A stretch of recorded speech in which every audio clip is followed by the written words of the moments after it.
วะ4แสน4 แสนพอได้หมูจักโต้นตัวเดียวใหญ่ตัวเดียวเนาะถ้าก็ได้มาเอารถปล่อยตัวเลยถ้าก็ได้ใหม่บ่ได้ถึงยังว่าบ่ถึงแล้วว่าถึงยิงถึงยังมาบ่ได้แม่นติปล่อยงูพร้อมพี่น้องเอ้ยเนาะอายุมันยืนเห็นบ่อ้าวตอนนี้ก็ได้เวลาแล้วพี่น้องเอ้ยเนาะจับเบิ่งดูนี่จับได้บ่จับมีแต่โชคมีแต่ลาภเด้อค่ะไปดีเด้ออย่าให้เขาจับได้บัดนี้ไปหาบ่อนลี่บ่อนเช่าพุ่นเด้อเอาเปิดตรงนี้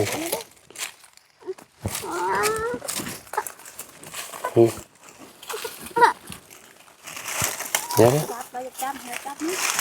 จับไป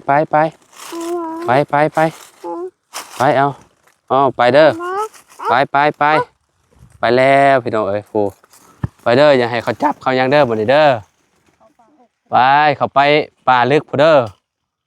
ไปแล้วโต1 3 เมตรพุ่นเด้อพี่น้องเอ้ยเนาะผมกราบสบายดีสวัสดีพ่อแม่พี่น้อง FC บัดสุขุสุคนเนาะบ่ว่าสิอยู่ในและก็ต่างประเทศเด้อพี่น้องเด้อเนาะมาพบมาพ้อกันเนาะกับเฮาเส้นเก่าเส้นเคยพี่น้องเอ้ยเนาะวันนี้เฮาก็อยู่บ้านพี่น้องเอ้ยเนาะเดินทางลงมาเมื่อวานนี้พี่น้องเอ้ยเนาะฮอดบ้านฮอดซองไปที่เรียบร้อยแล้วเนาะพอดีว่าเนาะมื้อนี้มีภารกิจพี่น้องเอ้ยเนาะมาปล่อยสัตว์ให้ทางอ้ายตู้พี่น้องเอ้ยเนาะทางอ้ายเพิ่นก็ผู้แหละอยู่ทางต่างประเทศผู้แหละพี่น้องเพิ่นก็เป็นคนลาวเนาะให้เฮามาปล่อยสัตว์ให้อ้ายเพิ่นเนาะพอดีว่าตอนอยู่เซโปนอ้ายเพิ่นก็ติดต่อมาว่าอยากให้ไปโปรดสัตว์ให้แน่ว่าซั่นเนาะเฮาก็เลยว่าเอ้าเนาะบัดลงมาบ้านสิมาปล่อยให้เนาะทางอ้ายเพิ่นก็ได้ฝากเงินมาเป็นที่เรียบร้อยแล้วพี่น้องเนาะจำนวนเงินก็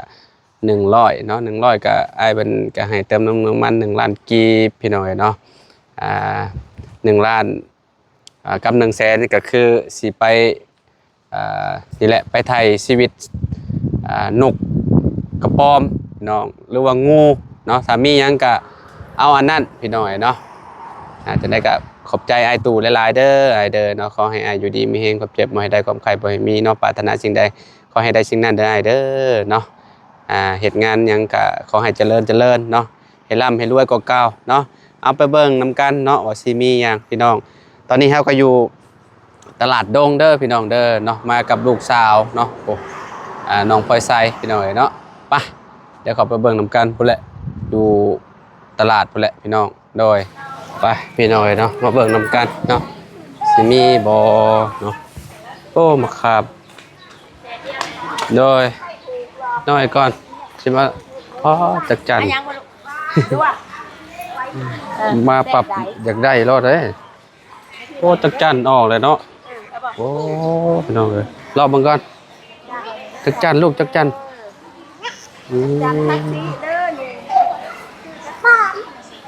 กระโปะกระโปง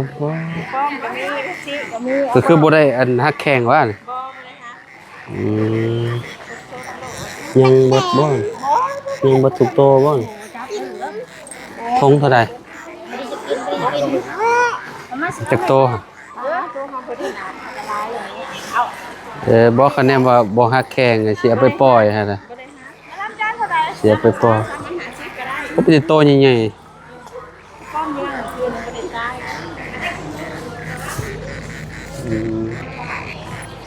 บ่ได้ฮักแข่งกับฮักแข่ง60เนาะ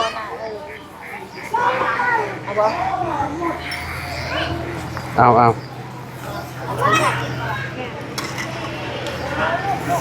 จะจับมันได้เลยซื้อกระป๋อมก่อนพี่น้องเลยเนาะเพราะว่าให้เพิ่นว่าให้เอากระป๋อมไปปล่อยนะว่าซั่น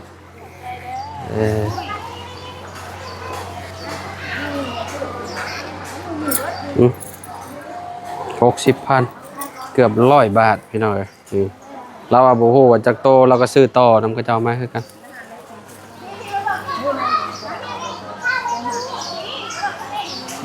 ซื้อไปแล้ว60,000แล้ว นี่เป็นหลังเป็นทางนี้ ก็สิได้หลายอย่างอยู่พี่น้องเนาะกระปอมนกก็มีอยู่บ่เนาะอยู่นี่เนาะได้เด้อเลาะเบังนกก่อนนี่เด้พี่น้องเนาะชื่อนกนี่ อันนี้เขาปล่อยขายสมุน ขายพ่องามเฮงอะไรนกเขา คือไปเรียก อืมปล่อยนี่แหละ เป็ดอีกอย่างอันนี้ค่ะ หืม ตัวเป็ดอีกอย่างคือเป็ดงามแท้ จ้ะนกบ่อันนี้นกยังอันนี้นกเป็ดอันนี้คู่เท่าไหร่เนี่ย กูหาเส้น อันนี้เด้ ตัวละเส้นเช้า คู่100,000 ตัวละแช่เช้า ตัวละ ป้อยบ่ แม่น เขาซื้อป้อยเราเข้าอย่างนั้นตัวนั้นให้ตัวละ60 ได้ใช้ตัวปล่อย นี่ตัวน้อย ตัวน้อยนะ ตัวน้อยตัวใหญ่ป้อยเดียวหมดแต่ป้อยอีกตัวหนึ่ง ปล่อยละ คูณก็เอาตัวนั้นแล้วไปหิวไปเจ้าแค่10ไป2ตัวไป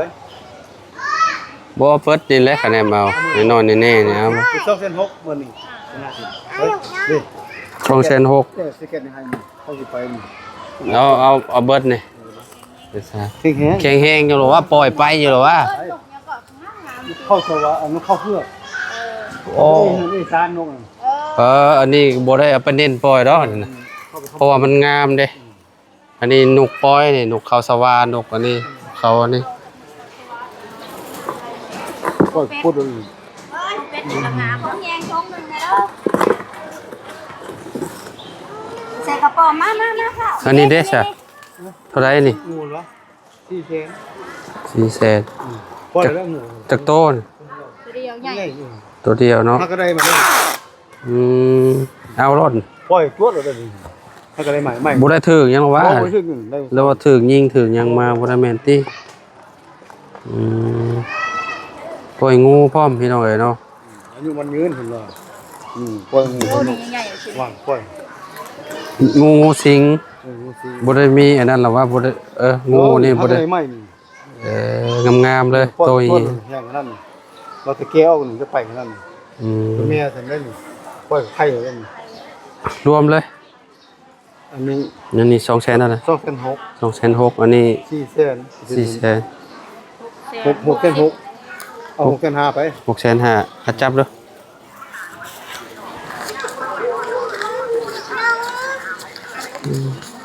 นกมีเท่านี้ของเจ้า มันมียิ้มโยม บ่มีอีกบ่เขาจะได้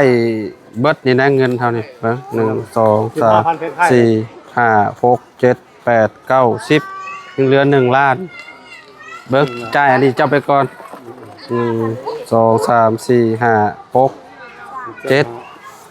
ยังเหลือเงินอยู่300,000กับ50,000นำเจ้าก็อยู่นี้สิได้จักโตนกอยากได้นกอีกขนาด ครับเดือน300,000บ่ แม่น350,000กับเจ้าต้องทอนข่อย50,000 จะเป็นเฮากันเนาะ แม่นเพราะว่าข่อยให้เจ้า700,000300,000กับ50ยังเหลืออยู่40,000บ่ได้ยังติ40,000 ยังเหลืออยู่350,000 เคยมาให้มานก กระปอมก็บ่ได้แล้วกระปอม เด็กกับผม กระปอมทกได้อยู่เนาะได้อยู่ 70,000 ยังเหลือ ค่อย 70,000 มาอีกค่อยกลับมาอีก จำนกมาให้ข่อยอีกแน่ 3ตัวได้นกอยู่นี่มีอยู่3โตวพี่น้องแล้วก็มีนี่ปอปังใหญ่นึงตัวแม่เราว่ะตัวแม่พี่น้องเอ้ยเอาปล่อยเลยแล้วก็มีกระปอมพร้อมกระปอมจะตัวใหญ่ๆวะนี่กระปอมคนใด3อย่างเลยมันนี่เนาะนก6ตัวเอามาเพิ่มมาอีก3ตัวโอ้อันนี้งามแฮงกะลีพี่น้องเอ้ยอ๋อคักกะลีงาม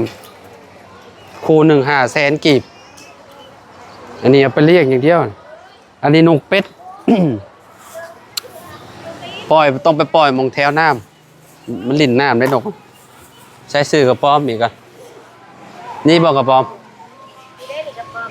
ปอมมาโอ้โห 50ตัวใหญ่เลยแสนนึง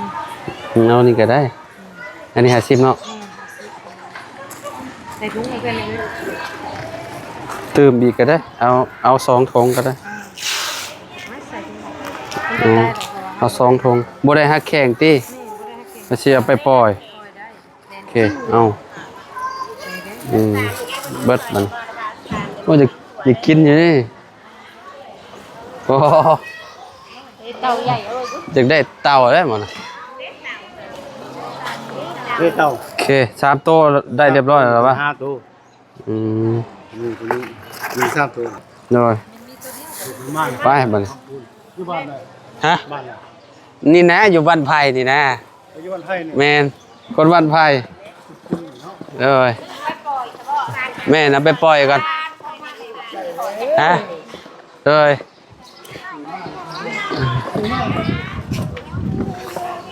ไปพี่น้องเอ้ยเนาะไปหาปล่อยก่อนบ่านี่ปล่อยไปย่านบ่นี่ฮะบ่ย่านอืมโอเคไปหาป่าปล่อยก่อนพี่น้องเอ้ยเนาะเบิดนี่ล้าน100,000พอดีเนาะได้กระป๋อมได้ได้งูได้นก6 ตัวไปพุ่นแหละทางบ้านเฮาพุ่นแหละพี่น้องเอ้ยเนาะตอนนี้เฮาก็มาฮอดบ่อนปล่อยแล้วพี่น้องเอ้ยเนาะช่วงนี้ก็เป็นยามใบไม้หล่นเนาะยามแล้งพี่น้องเอ้ยเนาะก็สิแบบนี้แหละป่าก็ได้เนาะ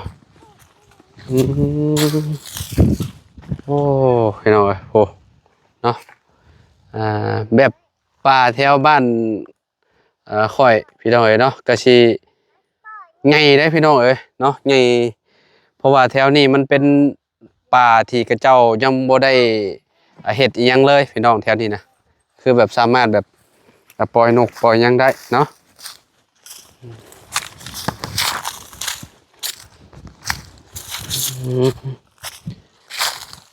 นี่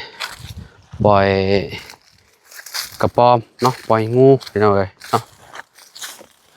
โอ้มีแต่ต้นไม้ใบหญ้าเขียวบางต้นก็ได้บางต้นก็เหี่ยวแห้งเข้าพี่น้องเอ้ยเนาะตอนนี้ก็ได้เวลาแล้วพี่น้องเอ้ยเนาะจับบางรุ่นนี่จับได้บ่จับมีแต่โชคมีแต่ลาบเด้อค่ะไปดีเด้อจะให้เขาจับได้บัดนี้ไปหาบอนลี่บอนเช่าพอเด้อ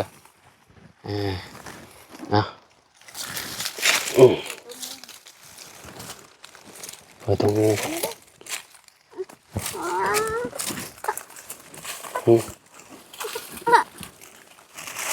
เดี๋ยว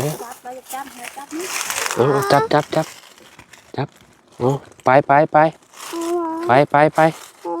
ไปเอาไปเด้อไปแล้วพี่น้องเอ้ยครูไปเด้ออย่าให้เขาจับเขายังเด้อบ่นี่เด้อไปเขาไปป่าลึกพอเด้อ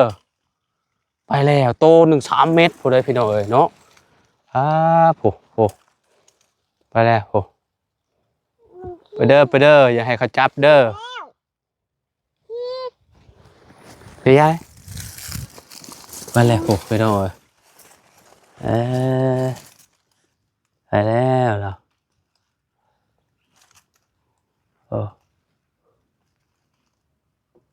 ยังอยู่เลยฮะเด้โอ้ไปแล้วเพิ่นคอยไปคอยนุกบัดนี้อธิษฐานแล้วไหมพอ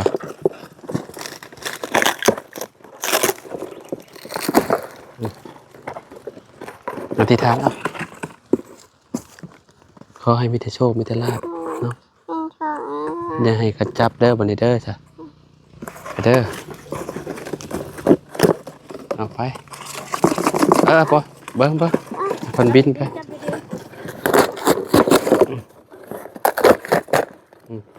บินไป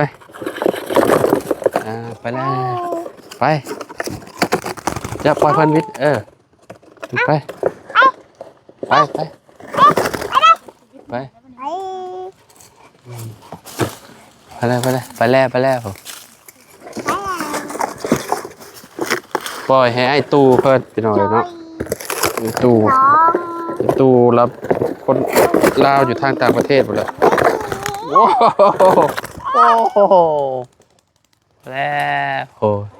ไปไปไป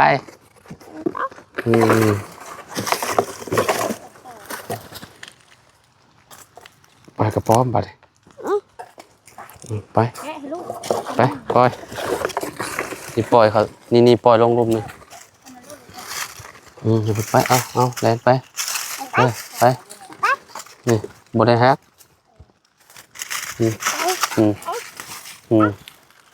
โอ้ไปบ่นี่ไปหาไข่เด้อไปหาไข่นี่พี่น้องนี่เอาหาไข่เด้อไปบ่นี่อย่าให้เขาจับได้บ่นี่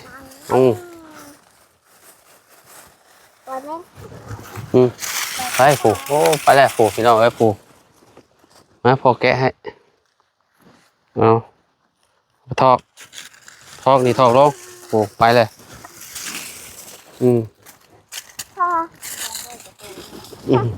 ไปแลนไปแล้วผูไปปล่อยไปโอ้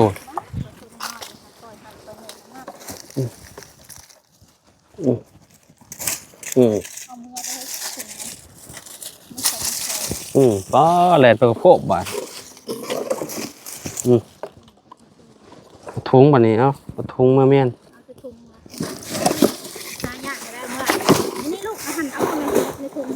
แล้วบาดนี้พี่น้องเลยเรียบร้อยใช่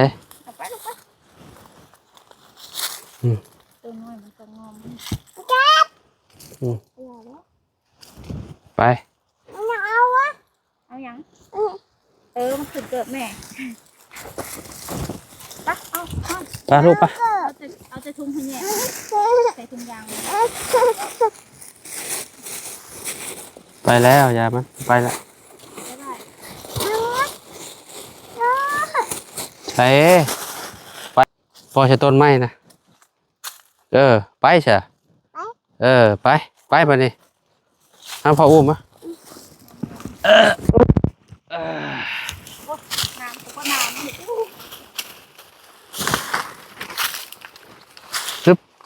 มวนบ่ปล่อยกระปอมกับนก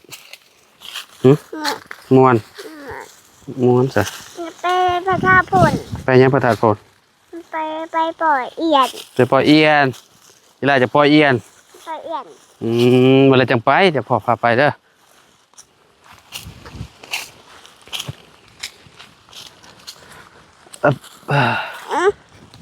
ปล่อยยัง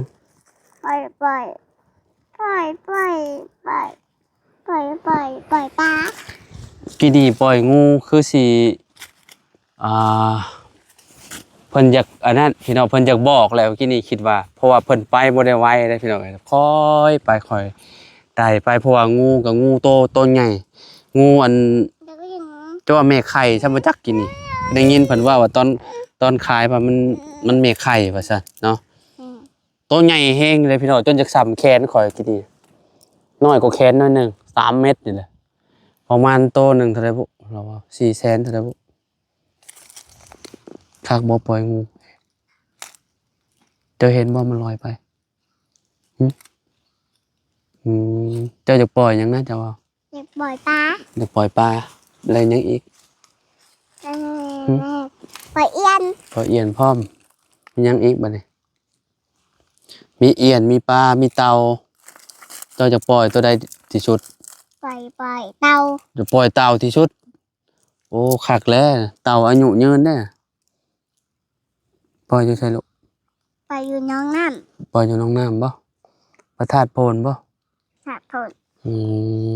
จังมือพอพาไปเด้อบ่อย่าไป